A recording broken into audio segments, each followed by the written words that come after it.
Now there's one thing I wanted to talk, Meaties and trades. At least so far for Street Fighter 6, I don't think I've seen someone explaining trades. Mostly Meaties. They basically 180. They changed the way trades were handled in Street Fighter 5. In Street Fighter 5, trades were depending on the strength of the button. So if someone was going for lights, and if the light hit at the same time as a medium, your medium would win all the time. Same with trading mediums with heavies, heavies with specials. There was like a hierarchy of buttons. That is no longer the case with Street Fighter 6. It went back to how it's supposed to be done. Anything trading on the same frame trades, and the thing that changes is the amount of frames you get out of the trade. If you trade with your meats, usually you have enough frames to go for something. Because in order for you to trade with someone, your first active frame has to connect with the active frame of their button. You need 5 frames in order for the standing medium punch to trade with a 4 frame.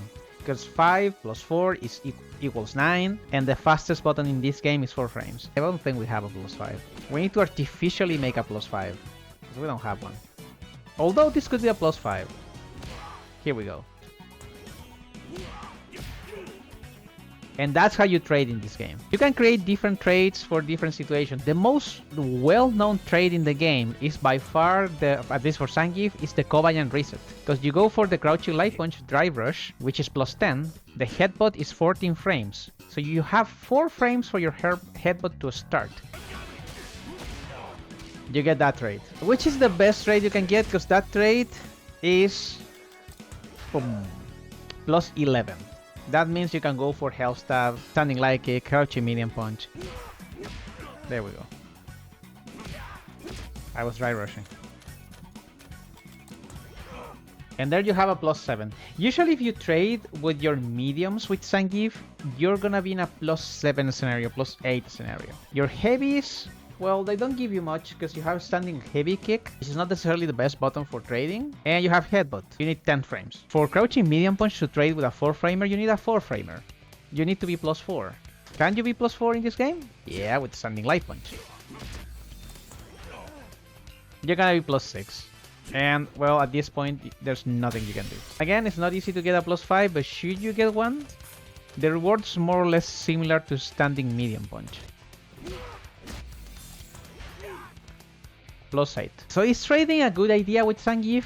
It'll depend, because you need a lot of frames for Zangief to actually trade, since your buttons are so slow. If you have more frames and 5, basically 6 frames, your standing medium punch will basically beat any other button that is being mashed. Because at that point, instead of being the start of 4 frames, because you now have 6 frames, that means this is a 3 framer and a 3 framer. I know this sounds relatively confusing, but the idea is the plus frames you have, and you have to take into account the startup of the button you're going for. That is for the 4 framers. There is lower buttons in the game, but usually people mash 4 frames. But lights are slightly more confusing, because your lights are very plus. So it's very hard for you to be plus 3. This is probably the only way to get a plus 3. And here you can technically trade with standing light punch, but the trade is, again, very weak. A 0 trade? Nope, that's no bueno. And if you want to trade with crouching light punch, you need a plus 2. And that trade? 0. That's basically the way trades work. Meaties are basically hitting someone during the active frames of your button when they are recovering. This is easier to understand, and the most common meaty is headbutt, but there are other meaties, especially with buttons that have a lot of active frames. More than 3 active frames, 4, 5. That means you can go for a drive rush, for example, with standing medium punch, and maybe get the 2nd or 3rd active frame. The best one by far, again, you can use standing medium punch, but the best one by far is headbutt. Although headbutt doesn't need to be used as a meaty anymore, because you always get health stab. This is a meaty, if you get it correctly. During the 2nd, 3rd active frame, you're gonna get a plus 14 and go into another headbutt. And depending on the frames of the standing medium punch, where you hit the opponent with the standing medium punch, you can be very plus. For example, usually this is plus 2. Hit someone with the 2nd or 3rd active frame, or even the 4th active frame, and you can be plus 5. So it's a big difference. The driver's standing medium punch has a very particular situation. If you hit someone meaty with a drive rush standing medium punch, usually you're gonna be +8 to +9. That means instead of usually referring to the standing target combo, the target combo standing medium punch target combo, you can get a health stab, and that increases the damage significantly. So instead of doing, well, the classic, and get 20-20,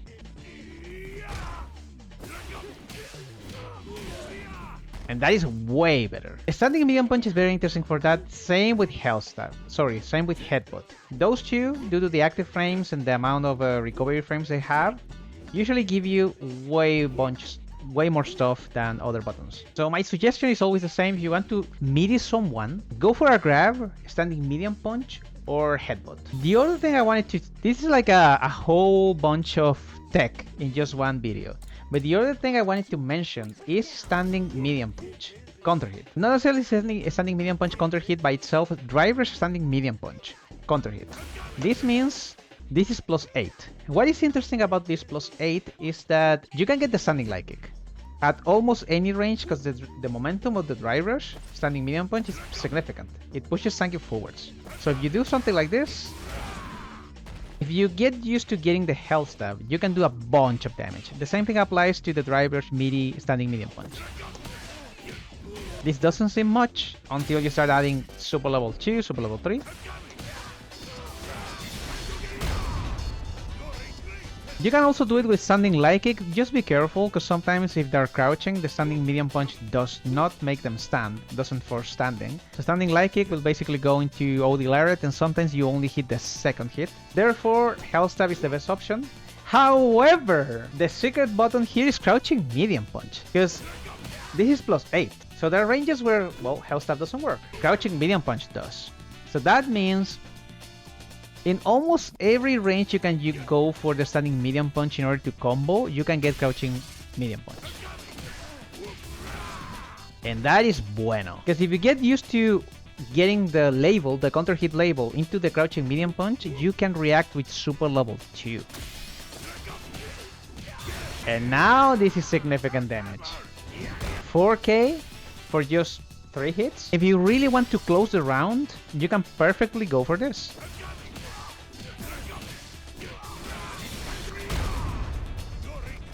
5.2k, a lot of damage. Now the issue here is recognizing the counter hit label or the punish counter label, both of them work.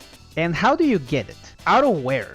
And the only option is to drive rush and be very careful, notice when you get the counter hit label and where you are. So this is gonna take a bunch of training for every single player to get. Because if you drive rush, I think if you don't use super, you're wasting your meter at that point. I mean, why would you do it? A little less than heavy SPD. Still good damage, but you're wasting your DRC. And if you use OD lariat and you're not close enough, you basically do less than light SPD. One thing you can do, and this is the secret sauce if you want to mix people up, you can go for Siberian Express. I don't know how useful this is, but you can absolutely do it if you want. Because I don't think they expect Zangief to do something out of the far standing medium punch. You can replace that. If you really want the absolute range for Zangief, you can use standing light kick. The issue here is that if you drive rush, your combo is going to be heavily scaled. One of the few buttons that pushes Zangief forwards without exposing his hurt box that much is a standing medium punch. Objectively, you can say you can do the same thing for crouching medium kick. The issue with crouching medium kick is, even though you're +9, the pushback is no bueno. One thing I haven't mentioned in a proper video, and since I'm gonna take a bunch of things from this video to make one, is for people to stop using OD lariat for punishing dry reversals. Stop it.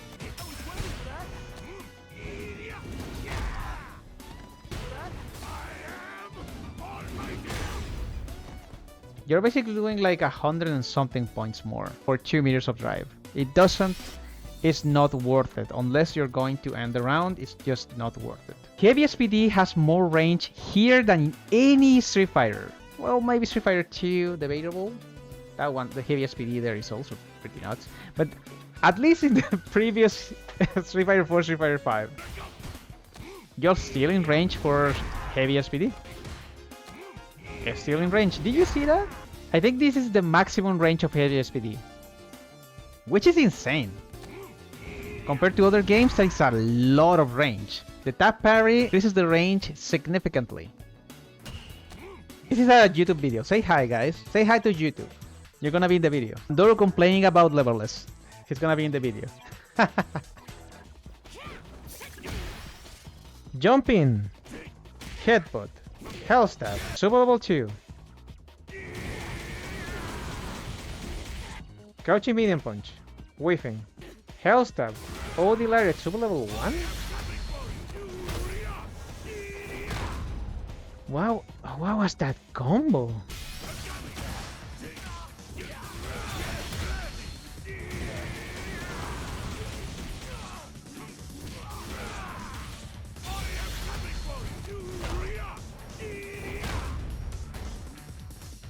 That's insane damage. And you only waste 3 meters, because you recover one.